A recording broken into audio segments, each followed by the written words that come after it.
Pizza તો તમે બહુ ખાધા હશે, બહુ બનાવ્યા હશે. શું તમે ક્યારેય પિઝા પોકેટ કે પછી પિઝા સેન્ડવિચ ક્યારેય ટ્રાય કરી છે? એ પણ હેલ્ધી એવી એકદમ નવી રીતે, શાકભાજીથી ભરપૂર એવી, બાળકોથી લઈ મોટા બધાને બહુ જ ભાવશે. અને સારી વાત એ કે માત્ર 10થી 15 મિનિટમાં તમે આ બનાવી ગરમા ગરમ સર્વ કરી શકો. આ રીતે જો એકવાર પિઝા ખાઈ લેશો તો બીજે બધી રીત ભૂલી હંમેશા આ રીતે સરળ રીતે અવનની ઝંઝટ વગર તવા પર જ આ રીતે તમે વારંવાર આ પિઝા પોકેટ એકવાર જો બનાવી લેશો તો બનાવશો. હેલો ફ્રેન્ડ્સ, તમારું સ્વાગત છે મારા કિચનમાં. આજે આપણે બનાવીશું સ્ટ્રીટ સ્ટાઇલ પોકેટ પિઝા, એ પણ સરળ રીતે. જો તમને મારી રેસિપીઓ ગમતી હોય અને હજુ સુધી ચેનલને સબસ્ક્રાઈબ ન કર્યું હોય તો સબસ્ક્રાઈબ કરજો અને બાજુમાં આપેલી ઘંટી દબાવજો, એટલે નવી નવી રેસિપીના નોટિફિકેશન આવે. આ રેસિપીથી આ પોકેટ 8 પીસીસ જેટલા બનશે, તો તમારે ઘરમાં જે રીતે ખાવા હોય એ રીતે વધુ ઓછા બનાવી શકો. આ રેસિપીથી 4 લોકો માટે બનશે. સૌથી પહેલાં આપણે એક વ્હાઈટ સોસ બનાવી લઈશું. એના માટે અડધો ટેબલ સ્પૂન જેટલું બટર અને એમાં થોડું અમથું ઓલિવ ઓઇલ. ઓલિવ ઓઇલ ન હોય તો તમે ઘરમાં જે પણ તેલ વાપરતા હોય એ 1 ટીસ્પૂન જેટલું તમારે ઉમેરી દેવાનું. હલકું બે ગરમ થઈ જાય એટલે આપણે એમાં 1 ટેબલ સ્પૂન જેટલો ઘઉંનો લોટ ઉમેરી દઈશું અને એકદમ સારી રીતે મિક્સ કરી ઘઉંના લોટને શીરો આપણે જે રીતે શેકીએ એ રીતે તમારે શેકી લેવાનો છે. તો એકદમ સારી રીતે મેં મિક્સ કરી દીધું અને આ રીતે લગભગ 2 મિનિટ જેવો મેં ઘઉંના લોટને સ્લો ફ્લેમ પર શેકી લીધો. આ રીતે શેકાઈ જાય એટલે આપણે એમાં અડધો કપ જેટલું દૂધ ઉમેરીશું. તો પહેલાં આપણે થોડું ઉમેરીશું અને પછી આપણે પાછું થોડું થોડું કરી એમ 2 વાર ઉમેરી દઈશું. તો પહેલાં મિક્સ કરવાનું, પછી જરૂર લાગે એ જ રીતે તમારે વધારે ઉમેરવાનું.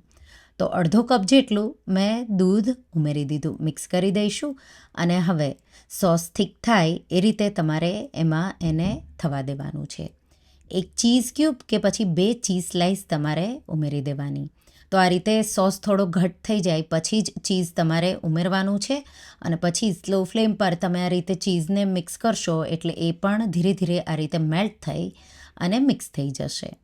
સાથે 2 teaspoon Italian seasoning, 1 teaspoon chilli flakes અને 1 ટીસ્પૂન મરી પાવડર ઉમેરીશું. તો તીખાશ માટે મરી પાવડર અને ચીલી ફ્લેક્સ જ હું વાપરી રહી છું. મિક્સ કરી દઈશું એકદમ સારી રીતે અને હવે ગેસની આંચ બંધ કરી દઈશું. સોસ થોડો આવો થીક થાય પછી જ તમારે ગેસ બંધ કરવાનો છે અને ઠંડુ થવા દઈશું.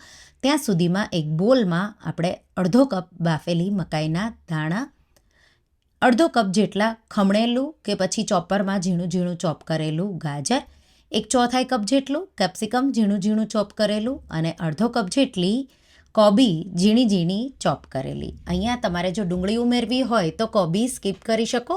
ડુંગળી ન ખાતા હોય તો એના જગ્યા પર કોબી તમારે વધારે ઉમેરવાની. 1 ટીસ્પૂનથી થોડું ઉપર મીઠું, 1 ટીસ્પૂન જેટલું ઇટાલિયન સિઝનિંગ. તો જે પિઝા સિઝનિંગ આવે એ જ મેં અહીંયા વાપર્યું છે. અને જે આપણે સોસ બનાવ્યો એ ઠંડો થઈ ગયો એ આપણે ઉમેરી દઈશું. તો આ સોસ છે એનાથી જ બધો ટેસ્ટ આવશે. તો આ રીતે તમે સોસ થીક હોય એવો જો વધારે બનાવવું હોય તો એ રીતે વધારે પણ માપથી બનાવી શકો. અને હવે 2થી 3 ટેબલ સ્પૂન જેટલું મોઝરેલા ચીઝ ખમણી દઈશું. સાથે 1/4 કપ જેટલા લીલા ધાણા અને પછી બધી સામગ્રીઓને એકદમ સારી રીતે સોસ સાથે મિક્સ કરવાની છે. તો બાઇન્ડિંગ મિક્સરમાં આવી જાય એ રીતે તમારે એને મિક્સ કરી દેવાનું. તો આ રીતે મેં મિક્સ કરી દીધું એકદમ સારી રીતે અને આપણું વેજીટેબલ મિક્સર પિઝા માટે રેડી થઈ ગયું છે. હવે પિઝા બેઝ લઈ લઈશું. 2 મેં લીધા છે અને મોટા હોય એવા લીધા એટલે 8 પીસીસ બનશે. 2 પિઝા બેઝને આ રીતે એકવાર ઊભું અને એકવાર આડું કટ કરી અને ટ્રાયેંગલ શેપમાં પિઝાના પીસીસ આ રીતે આપણે કટ કરી રેડી કરી લઈશું. અને પછી આ રીતે એક પીસ તમારે લઈ લેવાનો છે અને વચ્ચેથી તમારે એને એકદમ ધ્યાનથી, તો જેન્ટલી આ રીતે સાઈડ બહુ કટ ન થઈ જાય એ રીતે તમારે સેન્ડવિચ કે પછી તમે આ રીતે ભરી શકો એ રીતે તમારે પિઝાનું આ રીતે કટ કરી રેડી કરવાનું છે. તો આ રીતે આપણે બધા બેઝને કટ કરી રેડી કરી લઈશું. તો જેન્ટલી એવું અને નીચે સુધી ધ્યાનથી તમારે કટ કરવાનું, એટલે તમે એને બહુ સારી રીતે ભરી શકો. હવે આ રીતે કટ થઈ જાય એટલે આપણે જે સ્ટફિંગ બનાવ્યું છે એ 2થી 3 ટેબલસ્પૂન જેટલું, તો એકદમ એક સરખું તમારે એને આ રીતે સ્ટફ કરવાનું છે. તો આ રીતે સરખું એવું સાઈડમાંથી સ્ટફ કરવાનું, તૂટી ન જાય એ ધ્યાન રાખવાનું. તો જેન્ટલી જ થોડી પ્રોસેસ કરવાની છે, નહીં તો 2 ભાગ એના થઈ જશે. તો એ જ રીતે હું બીજા બધા પણ ભરી રેડી કરી લઈશ. આ રીતે મેં રેડી કરી લીધા 4, અત્યારે બીજા 4 હું સાઈડમાં સાથે સાથે ભરતી જઈશ. હવે એક તવો લઈ લઈશું નોનસ્ટિક, હલકું એવું, એમાં બટર આ રીતે ફેલાવી દઈશું. ગેસની ફ્લેમ એકદમ લો રાખીશું અને આ રીતે જે પિઝા પોકેટ છે એ આપણે આ રીતે એને ગોઠવી દઈશું અને સ્લો ફ્લેમ પર 2 મિનિટ જેવું આપણે એને થવા દઈશું. તો એકદમ સ્લો ફ્લેમ પર 2 મિનિટ જેવું તમે થવા દેશો એટલે હલકો ગોલ્ડન સાથે ક્રિસ્પી એવો પાર્ટ નીચેનો થઈ જશે. વધારે ક્રિસ્પી કરવો હોય તો બટર તમે વધારે ઉમેરી અને વધારે પણ એને શેકી શકો. આ રીતે એક સાઈડથી એકદમ પરફેક્ટ એવું થઈ ગયું છે. ઉપરની સાઈડ થોડું બટર લગાવી દઈશું અને પાછું આપણે એને ફ્લિપ કરી દઈશું. તો આ રીતે તમારે જો વધારે ક્રિસ્પી કરવું હોય તો વધારે પણ કરી શકો. એ જ રીતે બીજી સાઈડ પણ મેં બટર બધાને લગાવી દીધું અને બીજા બધા પીસીસને પણ મેં આ રીતે ફ્લિપ કરી દીધા અને બીજી સાઈડથી પણ આપણે ગોલ્ડન એવું થવા દઈશું. અહીંયા જ્યારે તમે આ પિઝા પોકેટ ફેરવો ત્યારે એકદમ જેન્ટલી તમારે એને ફેરવવાના છે, નહીં તો સ્ટફિંગ છે એ બધું બહાર આવી જશે. તો આ રીતે પિઝા પોકેટ રેડી થઈ ગયા. આપણે એને બહાર કાઢી લઈશું અને ગરમા ગરમ આપણે એને સર્વિંગ પ્લેટમાં કાઢી અને સર્વ કરીશું. ટમાટો કેચઅપ સાથે એકલા પણ ખાઈ શકો, બાળકોને લંચ બોક્સમાં પણ આપી શકો.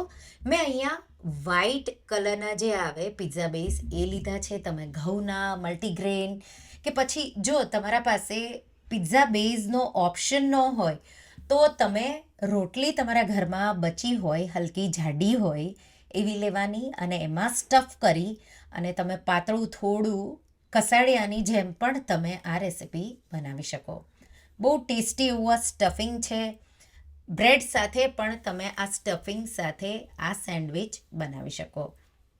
તો મેં એને પિઝા પોકેટ કીધા છે, તમે એને સેન્ડવિચ પણ કહી શકો. આ રીતે બીજા પણ 4 પીસીસ મેં બનાવી લીધા. ટોટલ 8 પીસ બનીને રેડી થઈ ગયા. તો સાંજે કે પછી બાળકોને લંચ બોક્સમાં કંઈ નવું એવું જોવે તો એકવાર આ પિઝા પોકેટની રેસિપી તમે ટ્રાય કરજો અને મને કમેન્ટમાં કહેજો કે તમને આ પિઝા પોકેટની રેસિપી કેવી લાગી. તો તમને આ રેસિપી કેવી લાગી મને કમેન્ટમાં જરૂરથી જણાવજો. અને હા, જો રેસિપી ગમી હોય તો વિડીયોને લાઇક કરજો, શેર કરજો અને મારા ચેનલને સબસ્ક્રાઈબ કરજો. અને આવી જ નવી રેસિપીઓ માટે તમે બેલ આઇકોન બટનને પ્રેસ કરજો. Thank you for watching.